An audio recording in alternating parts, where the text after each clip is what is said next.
It's Stephen Chase, and I'm here with Tyler Wu.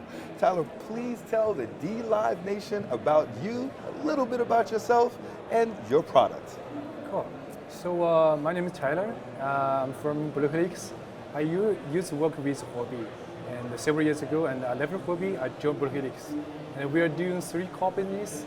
First of all is our self-operation exchange. Another one is our BlueHelix chain. The last one is BlueHelix Cloud. Okay, you've got a lot going on right now. Okay. Why? Why those silos? What challenges did you come up against that made you decide to create those three properties?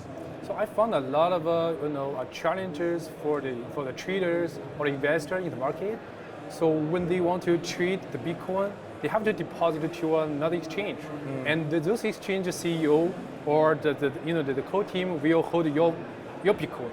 Then it belongs to him. If they get hacked or wrongly, you cannot get nothing, right?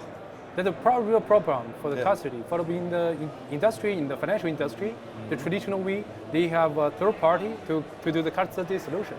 But in this industry, the very early stage, there's no kind of stuff. Right. Yeah, that's a problem. Okay, well, so we have security. How are you dealing with storage? For what, storage? Yeah, storage. So for the storage, it's easy to manage because for blockchain, it's totally decentralized. Okay. Right, so we use the decentralized way to custody our private key, but the key we are generated in a decentralized way as well. So nobody can have the full entire private key. Okay. Everybody can have a piece of it, right? Okay. So how do you feel about cold storage? The cold storage problem is the efficiency. So let's see. Exactly. Yeah, the packet move very quickly. It drop like 20% within an hour. How can you do that? Right. You just hood it, right? You have to scale that to address those challenges. I feel like you need a completely different company. You have to sub that out almost, and good luck with that with security, right? Right. So, what is the current business of the BlueHelix group, and are there any conflicts that you see arising now or in the future? Oh, good questions. So we have three business. One I mentioned before. One is our self-operated exchange. Another one is BlueHelix chain. The last one is our BlueHelix cloud. So the thing is, the BlueHelix chain is a fundamental, is infrastructure of the whole industry. It's not only for us. We will open source for the market. Okay. So everybody can download the code from the GitHub and audit it. What we have done on those code? What did they do, right? So it's super safe, it's transparency. Everybody can use it. If you can read the code, you can use it, right? And the second one is our self-managed exchange. Okay. So once you have a custody solution, who is your customers? Nobody trusts it at the first step, right? So you have to use it by yourself. It's like a sub level, like a sub exchange almost. Right. Interesting. So we are the first clients of our BlueHelix chain.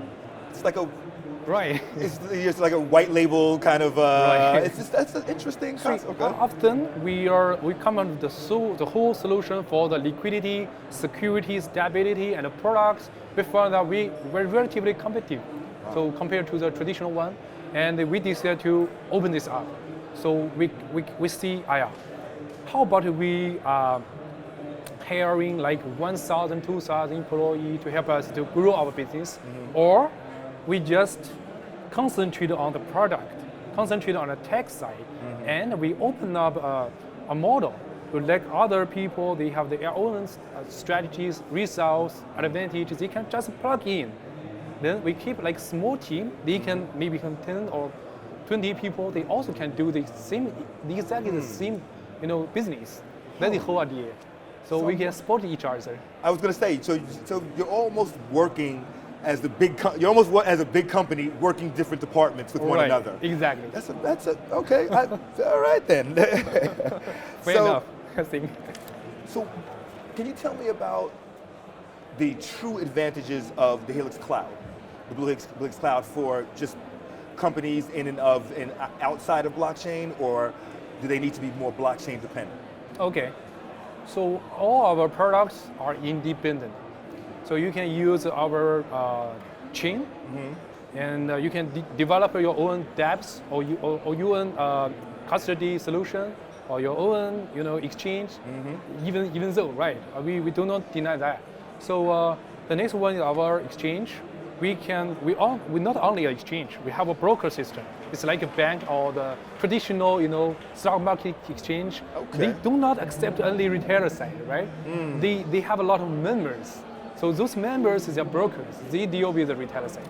So that's our strategy. So it's a financial level, different thinking.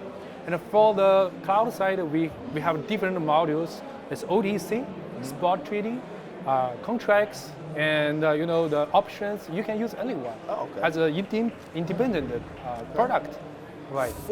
So, wow, this is interesting. This is what you just spoke about. Right. So you recently launched the contract cloud, which is based on the BlueHelix cloud infrastructure. Right. Is the BlueHelix cloud part of the BlueHelix exchange or a separate product? And how will it affect the cryptocurrency exchange industry? Okay, good questions. As I mentioned before, it can run it by itself. Let's say you have a spot trading exchange. So I can just plug in. Right. As simple as that. Click, done. You have a contract, right? That's fantastic. you can serve your customers tomorrow. That's easy. The problem, how could we contribute to this market thing is, at this early stage, not mainly as Google people or Alibaba people get quit from the giant company, join to this small, small market. So all those players are relatively not that good high quality. So that's why we step out. We build out of a good quality of system. We help this industry to grow. That's our advantage. Right. So our opportunity is, we believe in blockchain.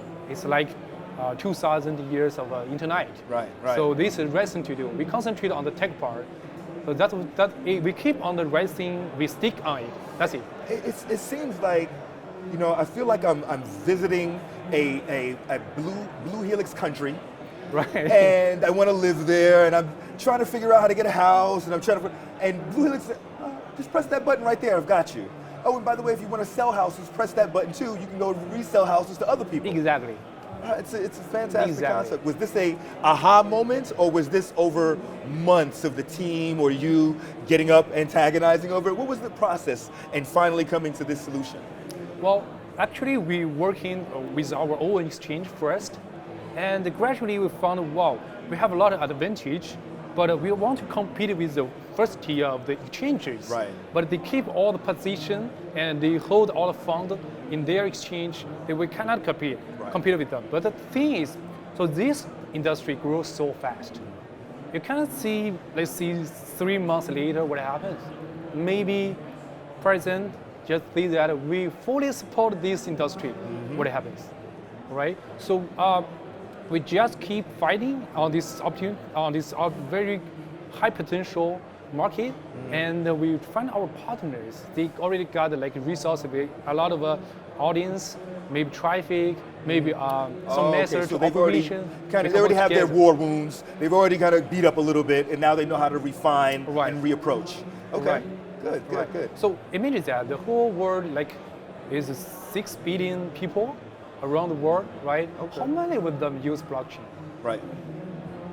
Exactly. Less than 1%. So these are opportunities. Everybody like Uber, Google, Samsung, they are issue their own tokens. Right. So this moment, everybody needs to exchange the different token to charges. We all need to play together. Right. We need that platform agnostic company that's almost like an institution almost. Right. But not a for-profit. Right. Because you need to take an institution that everyone can play nicely with. Yes. Interesting. Let's see previously, the whole world treated the real good, right? Use the big ship from London to Singapore to different countries. The speed quite slow. Yeah. And often we trade information. Amazon, Google, Alibaba, etc. We trade information. Right. Now we trade value on blockchain. Right. So everybody needs this exchange server. How are you dealing with speed? Oh, good question. So we have a full structure for the scalability. It's like you just plug in server, you can scale it up. It's very simple. How long have you been working on this thing? How long have you been working on this? Our whole team for the tech part, they have been working for the technology for more than 15 years. They come this is from why the top. this explains the user experience, Right. and that user interaction being such a seamless transaction, Right. and the way that you've mounted it that way. Okay, that Right. makes a lot of sense. Right. So, what are we going to see from you in 1 year? What will be the accomplishments under your belt in 1 year? Okay, the thing is that if we keep this speed, so normally we launch one new exchange in the world every day. Right. So every new exchange will launch by us, use our technology. Okay. One day. So in the past 5 months, we launched 130 new exchanges. Okay. So if we keep the speed, we'll come be the number one. Now, what will be the disadvantage of that? Okay, good question. So right now we cannot see some, the new chain, the very fast movement for the new token or some, the infrastructure for the public chain. So it's quite slow right now because of the 2017, 2018. Right. And so it's a business cycle. So we are under the bear market. So that's our disadvantage. That's what you're right. It's all about timing. Oh gosh, tell me about it. Tell me about half of the companies, if they had the right timing, would be successful. Right. Half of the ones that were ever built on this planet. Right. Absolutely. Well, I have one last favor for you. If you were to ask our DLive community, hey, what can I do for you? And in the same respect, if the DLive community could do something for you, what would you like them to do for you? Without actually getting on your platform, what else could that community do for you and your group? Yeah, so I would like to spread this idea. So normally the people just, either way they hold their own wallet to manage. If the cell phone is your co-wallet or you buy a co-wallet, but it's very hard to manage and it's cold wallet. It's not connect to the exchange. Exactly. So right, our idea is like a warm wallet. You always can link the exchange by one click. You authorize like 5 BTC, click to certain exchanges, then you can sell it. Okay. And after then, you can withdraw, and it's also custody on the decentralized platform. It's super safe. Never met your cell phone or cold wallet be stored or lost. Right. Okay. All right, cool. Well, I can't thank you enough. Tyler, it was a pleasure chatting with you, and I look forward to hearing a lot more about the accomplishments you guys are going to put out. Sure. Let's meet next year. Yes, next year it is. I'll see you here.